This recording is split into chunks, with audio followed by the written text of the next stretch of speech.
was a scene where this married couple got in a jam, and there was some infidelity and some hurt and pain, but they stuck it out because of the kids, and then they got into some trouble, and it forced them to a situation where they had to rely on each other. I mean, they were ready to call it done, like no intimacy, very distant, very few words between them, like get up in the morning, good morning, would you like some coffee, the whole dog and pony show in front of the kids. I'm sure many of you have done it. I've done it, just for the sake of keeping things copacetic. You just kind of get on getting on.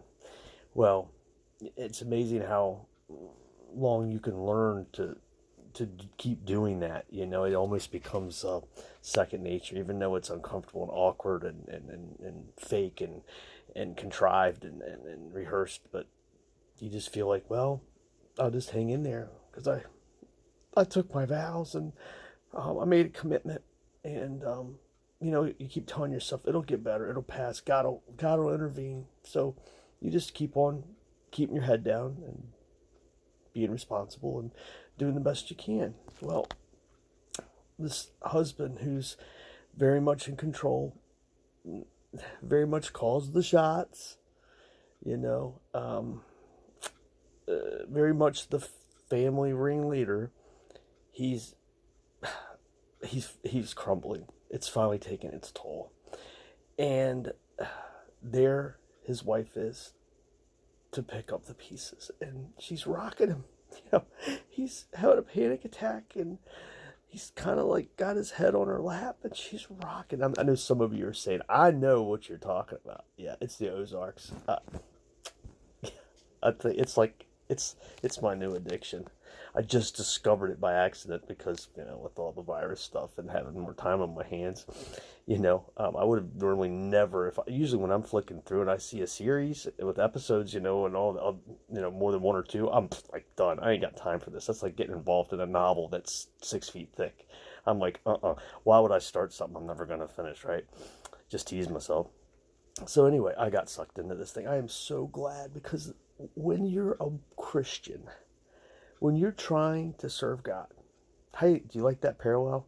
When you're a Christian, and then it's like I qualified it afterwards because I thought maybe somebody's watching. It's like, well, I believe in God. I pray, but I don't know if I'm really a Christian. You're the one I want to talk to. Those of you who are sitting there thinking, well, who's this hillbilly with his chest hanging out and these stupid pictures behind him? You're not my audience. I'm sorry. God bless you, and I care for you, and go in peace. But you're not the person I'm trying to reach, because you already know it all. You're a super Christian. You're more concerned about tripping me up, finding my theological inaccuracies and pointing them out to inflate yourself and your ego and in front of everyone else online. I mean, we've all done that. I've done it before. I mean, come on. And then I grew up, and I left childish things behind. Ooh, sorry. I know some of you are going to like, thumbs down, you suck. I get it. It's cool. Hey, it's all fair in love and war. But the fact of the matter is, you're not my audience. My audience is the person that's right now hanging on every word I'm saying. Because I'm brilliant? No. Because I'm super attractive? Hell, even my dog just looked over at me and laughed. Anyway, because I'm successful and have lots of money. Look around, man. Ooh, look at that drywall shot. Whew. Anyway, yeah, I'm a player. Anyway, but I am called. God does speak things to me. He's a friggin' idiot.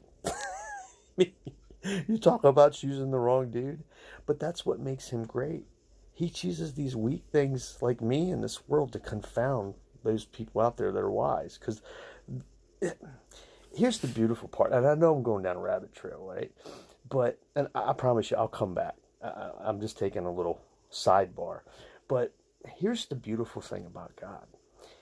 Anybody who knows me, I mean, I was fortunate to even graduate high school.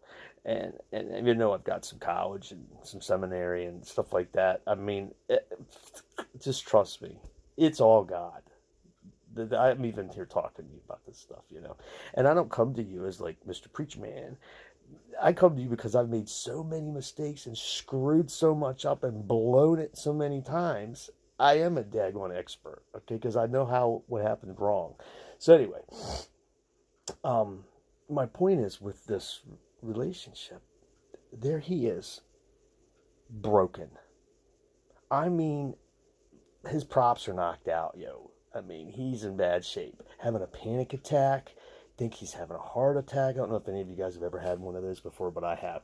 You really do think you're having a heart attack. I mean, I had to go to be taken and rushed to the emergency room one time because I was having a panic attack. I mean, chest pains, arm hurts, breathing. I mean, it's the whole deal. Anyway, and anybody who's been through it will tell you it is hell on earth. I wouldn't wish it on my worst enemy.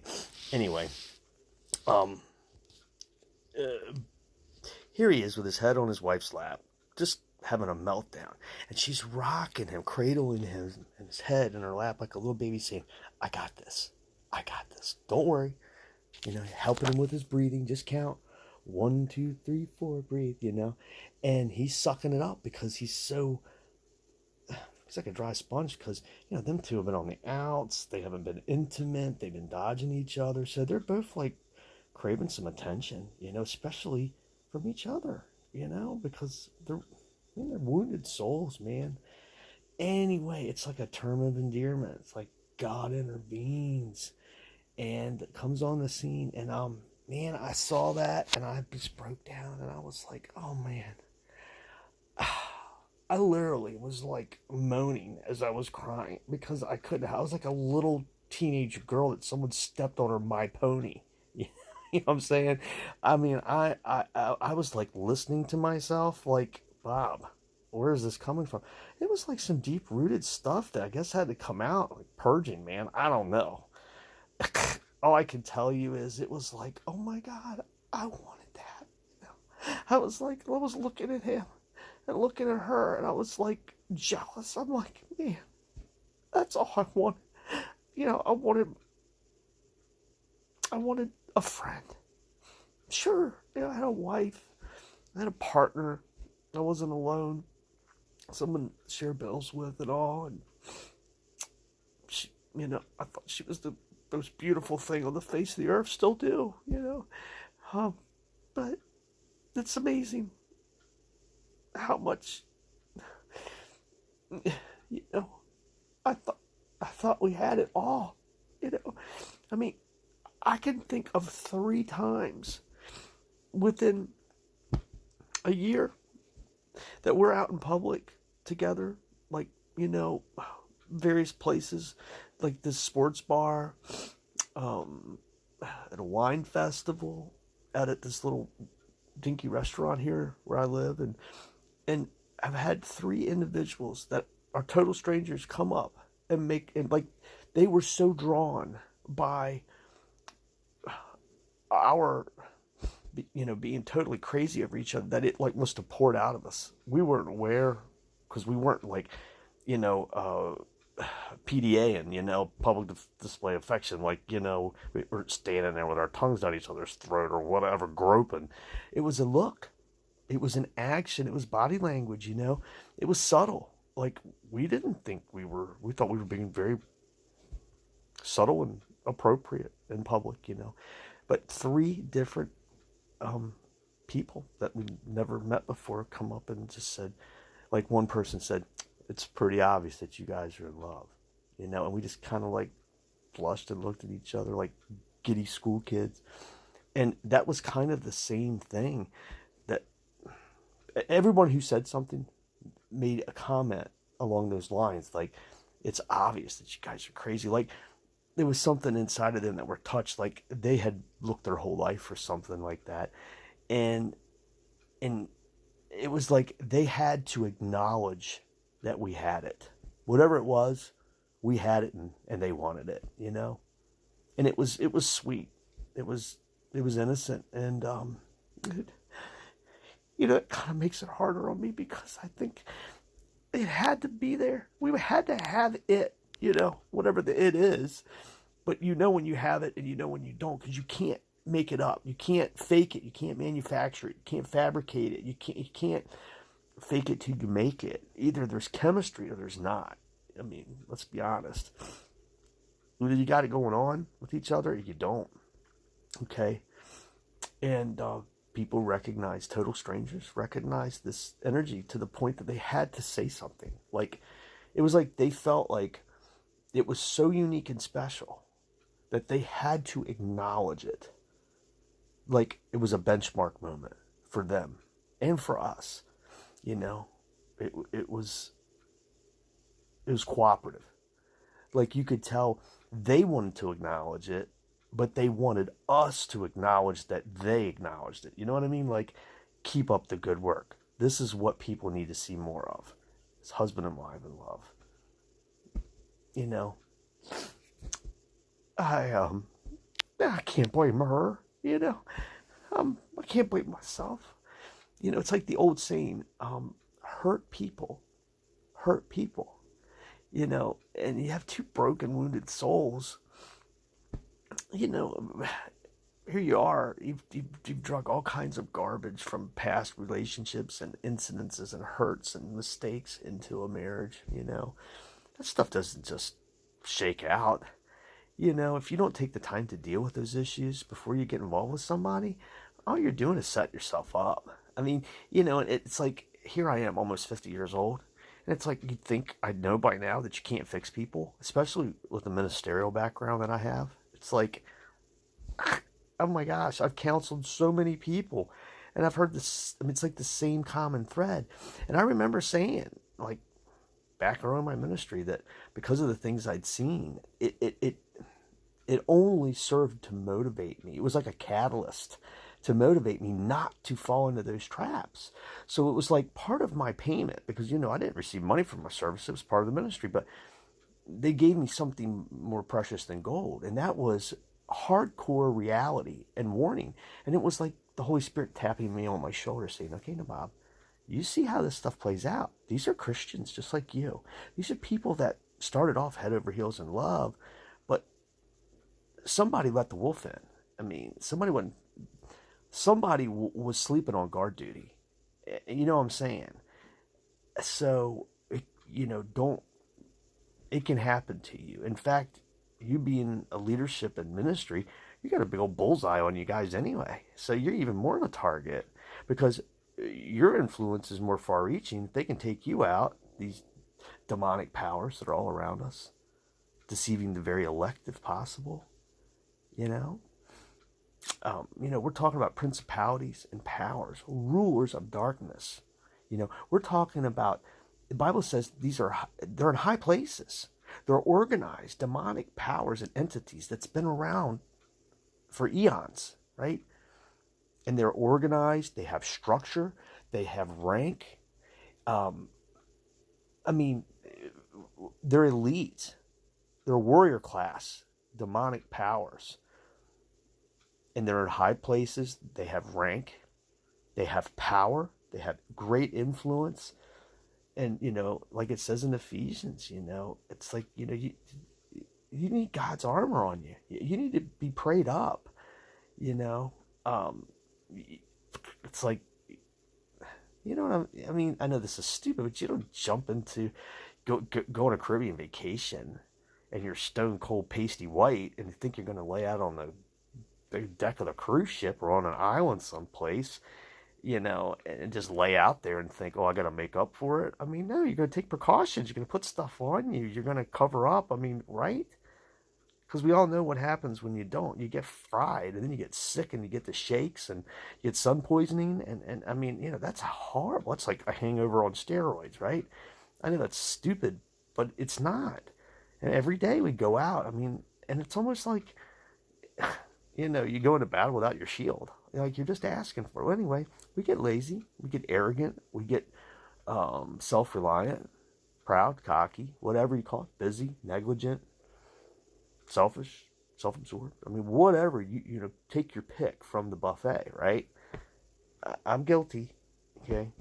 I screwed up my marriage, you know, and hey, listen, I'm going to come on Facebook and be like, oh, poor me, you know? Let's set up a MyFundMe account, you know, help me. No, I'm playing the martyr. My boohoo sessions are just me being raw, my emotions. I mean, I'm not, I'm not sugarcoating it, but I'm not embellishing it. I'm just keeping it real. Why am I doing this? I'm to be a hero, to be famous, right? That ain't gonna happen. But like I said before, if there's one thing I've said that's helped somebody out there that I'll never know, never meet, maybe when we all get to heaven, what a day of rejoicing that will be. We'll all see Jesus and, whatever. That's good enough reward. I'm not trying to be a Boy Scout, but I have a need to give because I've had a lot given to me. I've had a lot taken.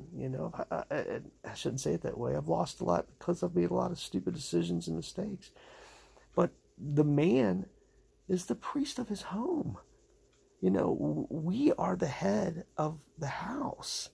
It's our job. We're shepherding, right? If we're negligent and we're not paying attention to the perimeter and the wolves get in and chew on our flock and affect them and place fear in them and doubt and disorganization and plant all these problems, okay, well, who was to blame, right? Well, I was not a diligent shepherd, right? I think looking back, hindsight being what it is, I almost think that because of my biblical knowledge and experience, I always thought that maybe, and I mean, please don't get me wrong. I mean, I have no reason to try to build myself up one way or another here, right? I don't have a dog in the fight, okay? What do I have to gain by being transparent before a bunch of strangers? But I didn't realize it during, because see, the devil works like the old analogy about if you throw a frog in a pot and slowly turn up the temperature, it'll just sit there, right? Being a reptile and cold-blooded and whatever, they're the way their body, anyway, they're not going to know it because it's gradual. And before you know it, they're boiling, frog stew with broth and maybe some algae. But, if you have a boiling pot of water and you throw a frog, his reflex action is going to jump out, right? It's the same thing with this world. It's almost like we're in a big stew pot, and the devil endeavors to turn up the sin in our life, and his interference and involvement, slow but sure, it's subtle.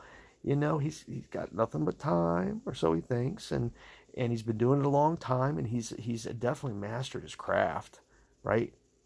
Okay, these demonic presences can look at your countenance, the way you look, your demeanor, your body language, your eyes, the way you say your words says a lot about how you're feeling and your attitude, right? Like we were talking about the other day about beyond facial expressions, eyes, the light in your eyes or lack of, your eye movement, all those things. I mean, they are tells, right? Don't you think that these demonic powers know your tells? Don't you think that they've been studying you? You don't have to say a word. They don't. What? A lot of studies been done, biblical theological studies about the devil and what his powers are. And we know that even Jesus Christ said that, the prince of this world comes and I ain't got nothing to do with him. Even the Son of God acknowledged his power and influence and authority. He is the God of this world. Okay? So, he wasn't lifting him up. He wasn't by no means touting or complimenting. He was just stating a simple fact. Jesus kept it real, right? Part of having a good plan to attack your enemy is to know them, know their defenses, know their weaknesses, and to know as much as you can. Well, we are not ignorant of his devices. We're not ignorant of how his game. We're not ignorant of the things, the tactics, the things he uses. You know what the devil and his demonic powers come at you with. Is it self-esteem? You don't like yourself. You can't look in the mirror at yourself because you just find yourself hideous. Your weight. Well, that's a big one. Somebody can tell you to your face, oh my God, you just look great. Somebody that is honest. They're not just trying to blow sunshine up your butt. They're just telling you, but you can't accept it because you have such a distorted negative concept of self. And the devil uses that, man. That's his in. He knows. Maybe it's a parent that done something bad, hurt you, your family, resentment. That's an in. That's your tell. Maybe it's an addiction. Like me. An ex-preacher that had a bad motorcycle wreck was given scripts for pain medicine. Well, sure, I'm in pain. Well, 6 months later, after I learned how to walk again, I'm still in pain. Comes the scripts, right? That was 2012. Here it is, 2020. And I've been clean since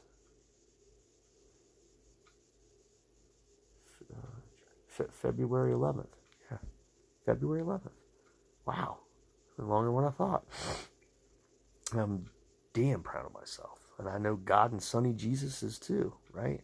Anyway, that's a whole other thing. But I keep going down these rabbit trails. Yeah. I had an aching and yearning to be cradled and held and loved and supported like that, And I kept thinking, oh my gosh, that's all I wanted. To be just really loved. Like, I was frustrated because I'm like, these total strangers are seeing this real, true love, light about us, that they're drawn like moths to a light. I mean, we have something very special and real. We had people tell us that, like friends too, like, you guys are really blessed to have what you have and the type of relationship, and you can tell you guys are really in love. Gosh, I remember even this hard-nosed person that's in our family that would, like, doesn't compliment anybody is, kind of, I don't know. I won't say it because I like the person, but the family kind of touts them as being, kind of like do their own thing, like a black sheep type. But this person, paid me the highest compliment, and they were like they were scrutinizing me, watching me, not real friendly. And then this person came up to me and was like, "You're the right one for her." And this person was concerned for my wife because she's family. And this person was like, "I wasn't for sure. I'd check you out, but have my radar up, like the Fockers type thing." And he's like, "You passed." Like basically he was like, "I'm giving my permission." And everybody that heard it was like, "I've never seen that happen." Like this person must have had a really good read about you. And even furthermore, the person went on to say, other than my acceptance, was like, and this guy's good for her. You're exactly what she needs, like to keep her in check. She needs a strong hand type thing, It was funny, but I didn't realize the significance of what he said until later. Certain individuals were like, "Oh my God, you don't realize what a test you just passed. You should be like doing triple somersault handspring cartwheels across the kitchen," because that don't happen. So you know what I mean? It's like, and I had family members coming up to me saying, "Man, all the relationships you've been through, Bob, and some of them didn't end very good." And I was like, he's just doomed. He just makes bad choices. This person is like very critical, like their family member, like didn't even want to meet my new person, right? And this person was like, I had my doubts, but you finally proved that you're not a total loser idiot. You did make a good call here. In fact, she's too good for you. So anyway, my point is, it came from all sides, the acknowledgement of our love and connection together. So I know it was real, but I was the the watchman on the wall. That was my post as a Christian husband and father figure. I fell asleep, and the wolves slept in and slipped in under the gate, and the rest is all history, man. You know, it's a shame, but I think that's my biggest fear, is never being able to get over it and move on. You know, truly start over, because I still, you know, love her very much. Think about her, care for her, wonder how she's doing. It's like that, was it Brian McKnight? You know, do you ever wake up thinking about me? You ever wake up crying out my name? You know, do you still think about me? I miss you. Oh, gosh, that song, man, I have to stay away from it. Like, I'm drawn to it because it kind of, it expresses my feelings, you know. It helps get the poison out, but really it doesn't help me. It just drives me deeper into depression, because, I mean, that's like the way I feel. You know, it's like sometimes I think I see her. Sometimes I think I hear her. I see her in people, you know. I see certain things she did and said, ways she said them, certain ways that she would speak and walk, and I see those things because I guess I'm looking for them, right? But it's hard, you know. I don't. I'm almost 50 years old, and I've had some relationships that I had very deep feelings and was in love, you know, but not like this. You know, it's like I'm not just in love. I'm like done. There's nobody else. And that's the hardest part, but God's helping me. And I'm grateful, but just wanted to let you know, I'm going to button it up, but just remember, God knows the desires of your heart. He bottles up every tear.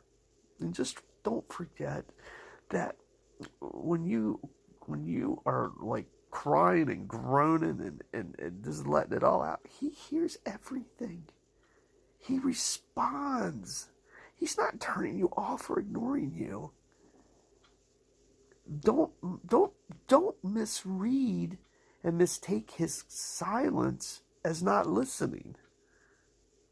They say that the best listeners don't say nothing because they're taking it all in. And it may take a while, you know, get their arms wrapped around what's going on, but they're still there. They're invested. They're involved. And how much more so our God and Savior, Holy Father. I mean, we cry, Abba, Father, man. I mean, it's like in times like these, those instincts of adoption cry out in you, or you're in those groanings which can be uttered. It's like you're crying out, like, everyone's forgot me, everybody's forsaken me. What am I here for? Who do I belong to? Where's my connection? And God's got his arms out saying, come to Daddy. Come to Daddy. You know what I'm saying? So I'm going to complete this and tell you, go to Daddy. Go to your Daddy. Cry out to him today. He will in no wise turn you away. God bless you and keep you. Keep your head up, but watch your six.